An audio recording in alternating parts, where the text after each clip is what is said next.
Hello दोस्तों, स्वागत है एक बार फिर आज आपका बीके स्टडीज़ के यूट्यूब चैनल में। देखिए, लास्ट वीडियो में हमने पढ़ा था पेशवा के बारे में, जिसमें हमने पढ़ा था बालाजी, यानी कि बालाजी विश्वनाथ के बारे में और बाजीराव। अब देखिए, बालाजी बालाजी विश्वनाथ, बालाजी विश्वनाथ और दूसरा हमने पढ़ा था बाजीराव। अब बालाजी के बारे में पढ़ा और बाजीराव के, तो इनका नाम जो पढ़ा ये इनके दादा, अब इनका पुत्र होता है बालाजी बाजीराव, जिन्हें इतिहास में नाना साहब के नाम से भी जाना जाता है। याद रखेंगे, इन्हें नाना साहब के नाम से जानते हैं, लेकिन दादा के नाम से बालाजी और पिता के नाम से बाजीराव, तो नाम था इनका बालाजी बाजीराव। अब इसी में बालाजी बाजीराव जब यहाँ पर पेशवा थे, शक्ति इनके हाथ में थी, तो यहाँ पर एक युद्ध होता है, बहुत इम्पोर्टेंट घटना होती है, और वो युद्ध लड़ा जाता है अफगान शासक अहमद शाह अब्दाली के विरुद्ध। उस पर चर्चा करेंगे। सदाशिव भाऊ की क्या भूमिका थी एक युवा शासक, युवा नेतृत्व के रूप में, और पानीपत के तृतीय युद्ध को भी हम यहीं पर समाप्त करेंगे। तो आइए शुरू करते हैं आज का video. Welcome to BK studies. देखिए, बीके स्टडीज़ के यूट्यूब चैनल में आपका स्वागत है। और देखिए, बीके स्टडीज़ का वेब पोर्टल bkstudy.com आप क्लिक करेंगे, वहाँ पर आपको ऑनलाइन टेस्ट आप लगा सकते हैं। साथ ही वहाँ से मोबाइल ऐप डाउनलोड करेंगे। मोबाइल ऐप बीके स्टडीज़ के नाम से होगी। बीके स्टडीज़ की ऐप डाउनलोड करते ही आपको वहाँ से फेसबुक, यूट्यूब, व्हाट्सएप, टेलीग्राम सबके लिंक वहाँ पर मिल जाएंगे। साथ ही बहुत सारे गवर्नमेंट जॉब पोर्टल भी वहाँ पर होंगे और क्वेश्चन सीरीज भी आपको मिलेंगी। बात करते हैं, देखिए, बालाजी बाजीराव 1740। सब जानते हैं कि 1740 में, जब हम पिछले वीडियो में चर्चा करी कि 1740 में बाजीराव प्रथम की मृत्यु हो जाती है, और उसके बाद उनका पुत्र बालाजी बाजीराव यह गद्दी पर बैठता है, या कहें बाजीराव प्रथम की मृत्यु के बाद बालाजी बाजीराव नया पेशवा, इन्हें नाना साहब के नाम से जाना जाता है। इनके दादाजी का नाम बालाजी विश्वनाथ और पिताजी का नाम बाजीराव था, तो इसीलिए अब देखिए, इन्हें जो पेशवा नियुक्त किया था वो साहू जी ने किया था। अब 1750 में मराठा छत्रपति साहू जी का निधन हो गया। अपने मृत्यु के पूर्व ही उन्होंने राजा राम द्वितीय को छत्रपति नियुक्त कर दिया। याद रखेंगे, अब 1950 के बाद छत्रपति कौन थे? राजा राम द्वितीय। 1750 में रघुजी भोंसले की मध्यस्थता से राजा राम द्वितीय के मध्य संगोला की संधि हुई। इस संधि के द्वारा पेशवा मराठा साम्राज्य का, यानी मराठा साम्राज्य का वास्तविक प्रधान बन गया। छत्रपति नाम मात्र का राजा रह गया। देखिए, याद रखेंगे, वहाँ जो घटनाएं चल रही थी उसका प्रभाव चल रहा था, और जो अपनी माँ, जो अब उनका पुत्र आता है, तो उसके कारण ये था, और दो गुटों में बटा हुआ था। अब इस संधि के कारण ये एक शक्ति के रूप में बनकर आए। इस संधि के द्वारा पेशवा मराठा साम्राज्य के वास्तविक प्रधान और छत्रपति अब केवल नाम के राजा रह गए थे, क्योंकि अब यहाँ से जो शासन की बागडोर ले ली थी वो पेशवाओं ने। 1752 में मलक्का की संधि निजामों के साथ की। याद रखेंगे, 1752 में मलक्का की संधि निजामों के साथ की, जिसने मराठों को बरार का 50%, यानी बरार यानी कि जो कर है उसका 50% प्राप्त हुआ। इसके बरार, या हम कह सकते हैं एक तरीके से राजस्व। इसके बाद 1760 ईस्वी में उदयगीर का युद्ध निजामों और मराठों के मध्य हुआ, जिसमें निजामों की हार हुई, और एक यही कारण था कि निजामों ने पानीपत के युद्ध में अहमद शाह अब्दाली का साथ दिया था, जिसके फलस्वरूप अहमदनगर, दौलताबाद, बीजापुर और बुरहानपुर मराठों को प्राप्त हुए। बालाजी बाजीराव पेशवा के काल में पूना मराठा शक्ति का राजनीतिक केंद्र हो गया। अब आता है, देखिए, पानीपत का तृतीय युद्ध हम जानते हैं। देखिए, थोड़ी सी चर्चा कर लेते हैं। प्रथम युद्ध जो लड़ा गया था, हम सब जानते हैं, बाबर और राम लोधी के बीच लड़ा गया था 1526 में। दूसरा जो युद्ध लड़ा गया था वो 1526 में। फिर उसके बाद एक 1556 में एक युद्ध और लड़ा जाता है। तो वो युद्ध जो 1556 का लड़ा जाता है, आप बताएं किसके? तो ये लड़ा जाता है अकबर और हेमू, अंतिम हिंदू सम्राट जिसने विक्रमादित्य की उपाधि ली। साथ ही हेमू के, यानी रियल में जो युद्ध लड़ा था वो हेमू और अकबर के संरक्षक बैरम खां के मध्य लड़ा गया था, लेकिन नाम कभी कभी अकबर आ जाता है और कभी कभी बैरम खां। इसके बाद तृतीय युद्ध जो कि बहुत ही भीषण युद्ध हुआ था, वो लड़ा गया था अफगान शासक अहमद शाह अब्दाली, अहमद शाह दुर्रानी और मराठों के बीच। ठीक है, चर्चा करते हैं। तो देखें, बालाजी बाजीराव के शासनकाल में 1761 ईस्वी का पानीपत का तृतीय युद्ध हुआ। यह युद्ध मराठों अहमद शाह अब्दाली के बीच हुआ। अहमद शाह अब्दाली अफगान का रहने वाला था। अफगानिस्तान पर अधिकार जमाने के बाद हिंदुस्तान पर कई बार चढ़ाई की। दिल्ली के दरबार की निर्बलता और अमीरों के पारस्परिक वैमनस्य, यानी आपसी दुश्मनी, छोटे छोटे गुट इतने बन गए थे कि अब आपस में एक दूसरे को नीचा दिखाने के लिए बाहर से शासकों को आमंत्रण मिलने लगा। कारण अहमद शाह अब्दाली को किसी प्रकार की रुकावट का सामना नहीं करना पड़ा। तो देखिए, आइए पहले जान लेते हैं अहमद शाह अब्दाली के बारे में, फिर इसकी पृष्ठभूमि के बारे में। देखिए, अहमद शाह अब्दाली का जन्म अफगानिस्तान के हेरात में 16 अक्टूबर 1972 को होता है। याद रखेंगे, 16 अक्टूबर 1972 को हुआ था। ये 1972 डेट गलत है, तो इस डेट को आप सही कर लेंगे। तो ये 1972 नहीं होगी, तो ये आप लिखेंगे 1672। कब हुआ था? 1672। ठीक है, तो इस डेट को आप सही कर लेंगे। अब्दाली को, इसका पूरा नाम अहमद शाह अब्दाली उर्फ दुर्रानी था तथा माता का नाम जरगुना अलकोज और पिता का नाम जमान खान था। यह एक सुन्नी मुसलमान था। पत्नी का नाम हजरत बेगम और लड़के का नाम तिमूर शाह दुर्रानी। क्या था? तिमूर शाह दुर्रानी। अब देखें, नादिर शाह का वध 1747 में किए जाने के बाद अहमद शाह अब्दाली कंधार का शासक बन बैठा। कहाँ का शासक बन बैठा? तो आप याद रखेंगे, कंधार का शासक बन बैठा। शीघ्र ही उसने काबुल को जीत लिया। याद रखेंगे, शीघ्र ही उसने किसे जीत लिया? काबुल को जीत लिया। अब आधुनिक अफगान राज्य की नींव रखी। नादिर शाह के वैध उत्तराधिकारी के रूप में उसने पाकिस्तान के पश्चिमी प्रांत पर अपना दावा किया। याद रखेंगे, उसने जो दावा किया वो कहाँ किया? पाकिस्तान के पश्चिमी प्रांत पर। ठीक है, अब उसके बाद होता क्या है? अहमद शाह अब्दाली ने हिंदुस्तान के विरुद्ध आक्रमण की थी। अब वो आक्रमण करना चाहता था। मुख्य रूप से इन आक्रमणों का उद्देश्य भारत के धन को लूटना था। 1748 ईस्वी में उसका पंजाब पर प्रथम आक्रमण असफल रहा। देखिए, जब वो 1748 में आया तो उसका आक्रमण असफल रहता है। 1749 में उसने पुनः आक्रमण किया और पंजाब के गवर्नर मोइनुल मुल्क को पराजित किया। इस बार वो कामयाब हो जाता है और पंजाब के गवर्नर जो होते हैं मोइनुल मुल्क को पराजित कर देता है।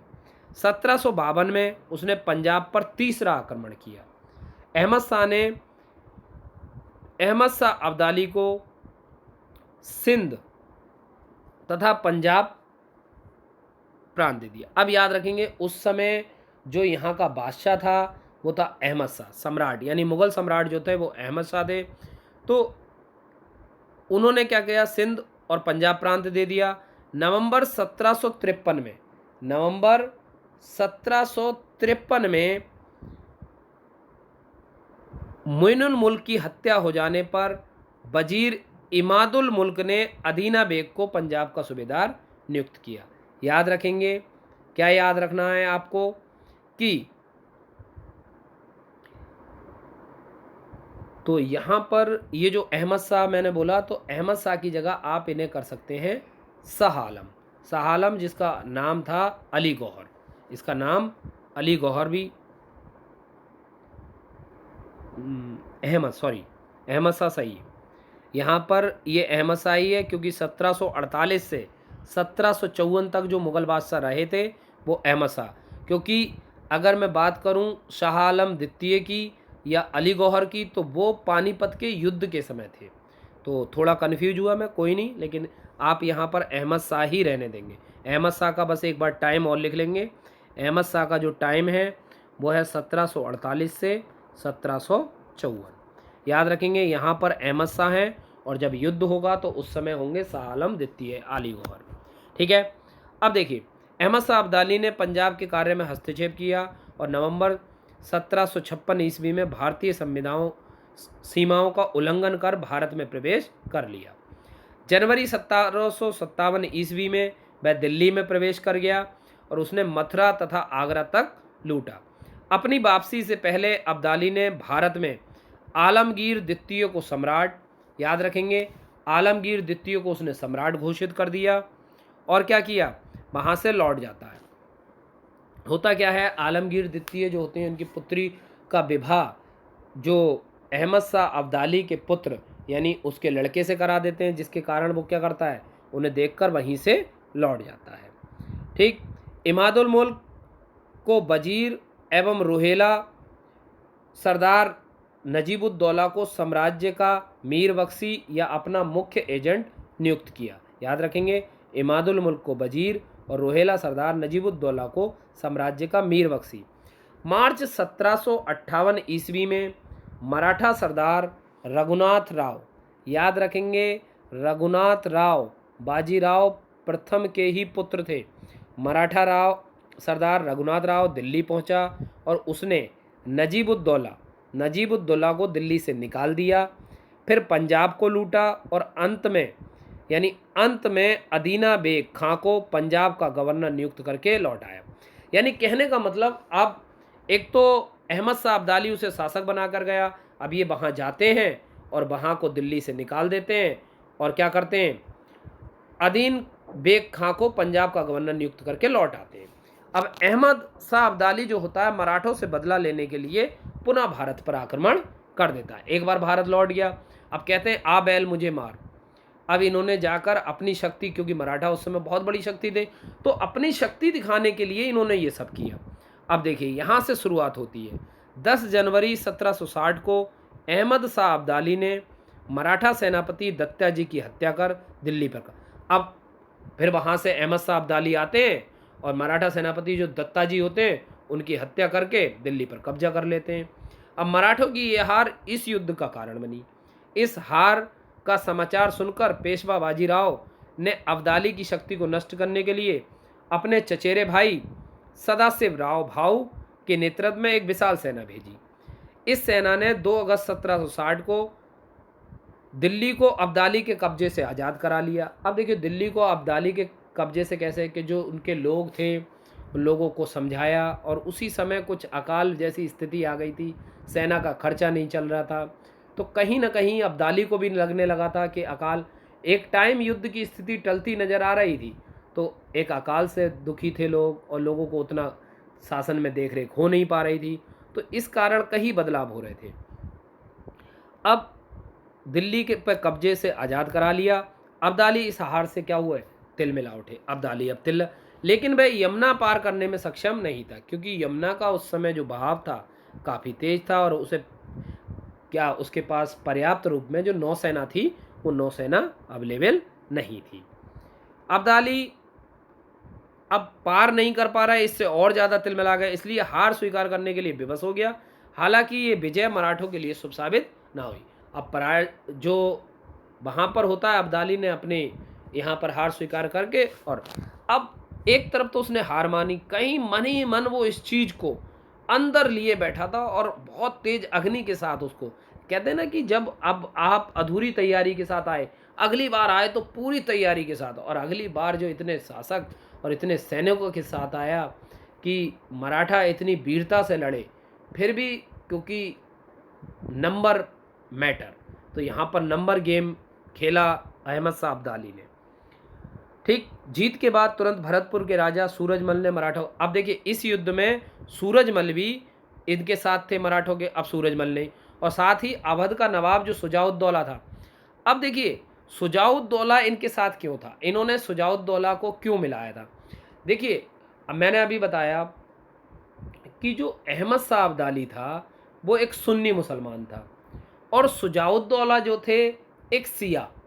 तो मराठे इस राजनीति में थे कि कभी भी शुजाउद्दौला तो सुन्नी का साथ देंगे नहीं, क्योंकि सिया संप्रदाय और सुन्नी संप्रदाय में लगातार वाद विवाद चला। तो बोले ये सिया जो है सुन्नी का साथ नहीं देंगे। लेकिन ये पासा इनका उल्टा पड़ जाता है और 18 जुलाई 1760 को अब्दाली से जाकर मिल जाता है। जो ये सोच रहे थे ऐसा ना होकर मिल जाता है। दिल्ली फतेह करने के बाद तक मराठे वहाँ से निकल नहीं पाए। दिल्ली फतेह करने के बाद मराठे वहाँ से निकल नहीं पाए। वहाँ धन और खाद्य सामग्री की कमी पड़ गई। धन अभाव के कारण दिल्ली में ठहरना संभव नहीं था। जो मैंने बताया कि एक अकाल पड़ा था, इसलिए वे कुंजपुरा चौकी की ओर बढ़े और 17 अक्टूबर को यहाँ पर अपना अधिकार कर लिया। दिल्ली सम्राट ने पंजाब के अफगान के हवाले कर दिया। अब पंजाब को अफगानों को दे दिया। जीते हुए देश पर अपना सूबेदार नियुक्त कर अब्दाली अपने देश लौटा। उसकी अनुपस्थिति ने अब फिर ये पावर में आ जाते हैं। इन्होंने पंजाब पे धावा बोल दिया। अभी देखिए जीते हुए उन्होंने दिया, अहमद शाह अब्दाली फिर लौट गया। अब मराठों ने क्या किया, फिर हमला बोल दिया। अब्दाली के सूबेदार को बाहर कर दिया और लाहौर पर अधिकार कर लिया। इस समाचार से अब्दाली और ज़्यादा क्रोधित हो गया और बड़ी सेना लेकर मराठों को पराजित करने के लिए अफगानिस्तान से रवाना हुआ। पानीपत और इसके आसपास के इलाकों में भयंकर अकाल पड़ा। मराठे जो थे भयानक भूख, धन की कमी से परेशान उठे। बदतर होते हालात के बीच अब्दाली की बातचीत की पहल की। अब्दाली से इन्होंने क्या की, बातचीत की पहल भी की मराठों ने, लेकिन रोहेला सरदार नजीब के कारण वार्ता असफल रही, क्योंकि नजीब नहीं चाहता था ये वार्ता। तो रोहेला सरदार नजीबुद्दौला और अवध के नवाब शुजाउद्दौला ने अहमद शाह अब्दाली का साथ दिया, क्योंकि ये दोनों मराठा के हार चुके थे 1760 में। अभी पीछे चर्चा हुई, और जब ये हार चुके थे तो हारा हुआ भाई, जिससे हारे हो उसके साथ ना दूसरे का साथ दोगे, क्योंकि इन्हें लग रहा था कि ये आएगा लूटेगा और चला जाएगा, जैसे 2 बार करके गया फिर वैसी। तो ये इस तरीके से उसका साथ देने। और दूसरी चीज़, अब अंत में मराठों को एक स्थिति आ गई, यहाँ सदाशिव भाऊ के पास एक मौका था कि वो अगर अहमद शाह अब्दाली के पास स्वयं जाते तो वहाँ पर एक बात बन सकती थी। कहीं ना कहीं इसके लिए बाद में उन्हें जिम्मेदार भी ठहराया गया और जो एक अकाल के कारण जो स्थिति बन रही थी उसमें समझौता हो सकता था, लेकिन ऐसा हो ना सका। अंत में 14 जनवरी 1761, देखिए 14 जनवरी यानी मकर संक्रांति का दिन 1761 को युद्ध करना पड़ा। याद रखेंगे, इस युद्ध में मराठों की सेना जो थी 45,000 थी और अब्दाली की जो सेना थी वो 65,000 थी। याद रखेंगे 45 यानी 9-13 का रेशियो में सेना थी, 45,000 और 65,000। देखिए दूसरी चीज़ ये भी है कि इस युद्ध के परिणाम से पहले एक चीज़ पर और प्रकाश डाल देना चाहता हूँ कि इस युद्ध के समय भयंकर सर्दी यानी जनवरी का मौसम था, सर्द मौसम था। जो अफ़गानी सेना थी वो अपने साथ गर्म वस्त्रों के साथ थी, यानी उनके शरीर को ढकने के लिए पर्याप्त कपड़े थे और उनके पास इतने साधन थे कि वो ठंड से। अब यहाँ मराठा अपने आप को ठंड से बचाते, ठंड से भी बचाना था, भूख से भी बचाना था और साथ में उस सेना से भी लड़ना था। और फिर होता है अकुशल नेतृत्व की कहानी। तो कहीं ना कहीं मराठों के हार के कई कारण रहे, उन्हीं पर चर्चा करते हैं। अंततः मराठों को 14 जनवरी 1761 का पानीपत का युद्ध करना पड़ा। इस युद्ध में मराठे अश्वसेना और तोपखाने की दृष्टि से बेहतर थे, जबकि अब्दाली की पैदल सेना बेहतर थी। पंजाब के सूबेदार की पराजय के बाद युद्ध में पेशवा बालाजी बाजीराव ने अपने नाबालिग बेटे विश्वास राव, देखिए बहुत ही इंपॉर्टेंट कैरेक्टर हैं इसमें, विश्वास राव के नेतृत्व में सेना भेजी, लेकिन उसका जो वास्तविक सेनापति या प्रधान था उसका चचेरा भाई सदाशिव राव भाऊ था। इस फौज यानी मराठा का एक महत्वपूर्ण भाग था। यूरोपीय ढंग से संगठित पैदल और तोपखाने की टुकड़ी जिसका नेतृत्व इब्राहिम खां गर्दी। तो कई बार क्वेश्चन आता है कि मराठों का तोपची कौन था, तो याद रखेंगे मराठों की तरफ से जो तोपची था वो था इब्राहिम खां गर्दी। दोनों सेनाओं के बीच 14 जनवरी 1761 को सुबह 9 बजे से 4 बजे तक चला। याद रखेंगे इस युद्ध की कहानी कि 2 बजे तक मराठे हावी रहे, यानी सुबह से युद्ध में शाम तक मराठे 2 बजे तक पूरी पावर में थे, क्योंकि इब्राहिम गर्दी के जो तोपखाने ने शत्रु शिविर में क्या मचा दिया, तहलका मचा दिया। अब इसी मौके पर एक दुर्घटना घटती है और उस दुर्घटना के कारण एक अकुशल प्रशासन भी झलक दिखाई देती है। क्या है देखिए, उसी समय पेशवा के पुत्र विश्वास राव को गोली लग जाती है और मौके पर शहीद हो गए। विश्वास राव उनको मरते देख पागल होकर अब वो अपने हाथी यानी अपने घोड़े से हाथी से उतरे और घोड़े पर बैठकर अब्दाली की सेना में घुस जाते हैं।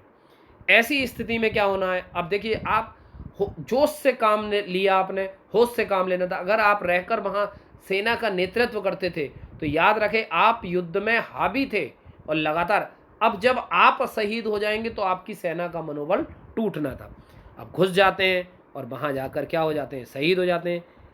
और इस घटना से मराठा सेना में भगदड़।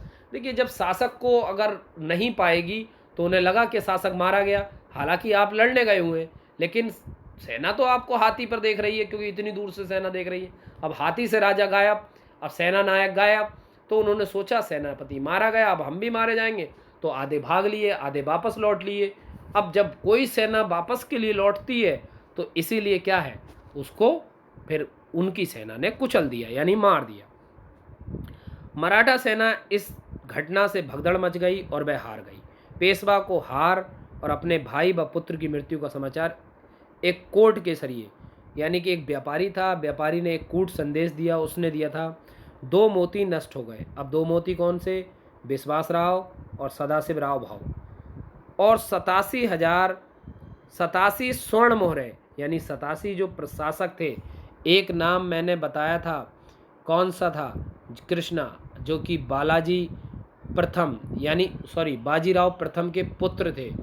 तो उनके बारे में शमशेर बहादुर वो भी इसमें सही हो, तो वो 87 स्वर्ण मोहर को दी। चांदी तांबी की तो गणना नहीं की जा सकती।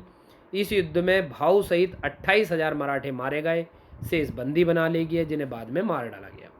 इस युद्ध में मराठों की पराजय हुई। विश्वास राव और सदाशिव राव सहित 28,000 सैनिक मारे गए। पानीपत के तृतीय युद्ध 1761 में मराठों की पराजय की सूचना मैंने बताया कोर्ट के रूप में हुई। 14 जनवरी 1761 को मराठों ने आक्रमण आरंभ किया। मल्हार राव और होलकर, याद रखेंगे कि जो ये आक्रमण हुआ था 14 को हुआ था। मल्हार राव होलकर युद्ध के बारे में जो लिखा है, महाराष्ट्र में संभवतः ही कोई ऐसा परिवार रहा होगा जिसने कोई न कोई संबंधी ना खोया हो। कुछ परिवारों का तो सर्वनाश ही हो गया। मराठों की पराजय का मुख्य कारण सदाशिव राव की कूटनीतिक असफलता और अब्दाली की तुलना में उसका दुर्लभ सेनापति। पानीपत के तृतीय युद्ध के बाद नजीबुद्दौला ने अहमद शाह अब्दाली को प्रतिनिधि के रूप में दिल्ली के शासन पर बिठाया। याद रखें अब यहाँ पर शासन के रूप में कौन बैठता है, नजीबुद्दौला, अहमद शाह अब्दाली के प्रतिनिधि। पानीपत के तृतीय युद्ध में मराठों का एकमात्र मुगल वजीर इमादुल मुल्क का समर्थन प्राप्त था, जबकि सिखों तथा जाटों का मराठों का साथ नहीं दिया। सिखों और जाटों ने क्या है, मराठों का साथ नहीं दिया। एकमात्र मुगल वजीर इमादुल मुल्क इनके खिलाफ यानी कि मराठों के साथ लड़ा था। यह युद्ध बहुत ही प्रलयकारी हुआ और इस युद्ध के कभी आ जाता है प्रत्यक्षदर्शी, तो प्रत्यक्षदर्शी काशीराम पंडित थे। अब्दाली 20 मार्च 1761 को दिल्ली छोड़ने से पहले पुनः शाह आलम को सम्राट, नजीबुद्दौला को मीर बख्शी और इमादुल मुल्क को वजीर नियुक्त किया। इसके बाद अब्दाली भारत में 6वीं बार मार्च 1763 में आया। अब्दाली का उद्देश्य सिखों को सजा देना था जिन्होंने पंजाब में अपनी शक्ति बढ़ा ली थी, परंतु उसे अफगानिस्तान में आंतरिक अव्यवस्था उत्पन्न हो जाने के कारण वापस लौटने पड़ा और 7वीं बार और अंतिम आक्रमण 1767 में किया, परंतु ये आक्रमण भी असफल रहा और वह सिखों को नहीं कुचल सका। इस प्रकार अहमद शाह अब्दाली, पानीपत का तृतीय युद्ध और बालाजी बाजीराव के प्रशासन। अब देखिए अगले चैप्टर में हम माधव राव, नारायण राव के बारे में पढ़ेंगे, पेशवाओं के। साथ ही हम अंग्रेज मराठा प्रथम युद्ध के बारे में भी चर्चा करेंगे। तो देखिए अब ये क्वेश्चन कुछ आते हैं, तो आपको पहला क्वेश्चन ये बताना है कि बाजीराव प्रथम के पुत्र, कौन से पुत्र का निधन पानीपत के तृतीय युद्ध में हुआ? पहला क्वेश्चन। दूसरा, रघुनाथ राव किसके पुत्र थे? रघुनाथ राव किसके पुत्र थे? और तीसरा प्रश्न, बालाजी बाजीराव का शासनकाल कब से कब तक रहा? तीनों प्रश्नों के उत्तर आपको कमेंट बॉक्स में डालने हैं। उम्मीद है आपको वीडियो पसंद आई होगी। अगर वीडियो पसंद आई है तो कमेंट बॉक्स में लाइक और सब्सक्राइब करें, साथ ही अपने दोस्तों को शेयर करना ना भूलें। हमारे साथ बने रहने के लिए शुक्रिया, धन्यवाद। आपका दिन शुभ रहे।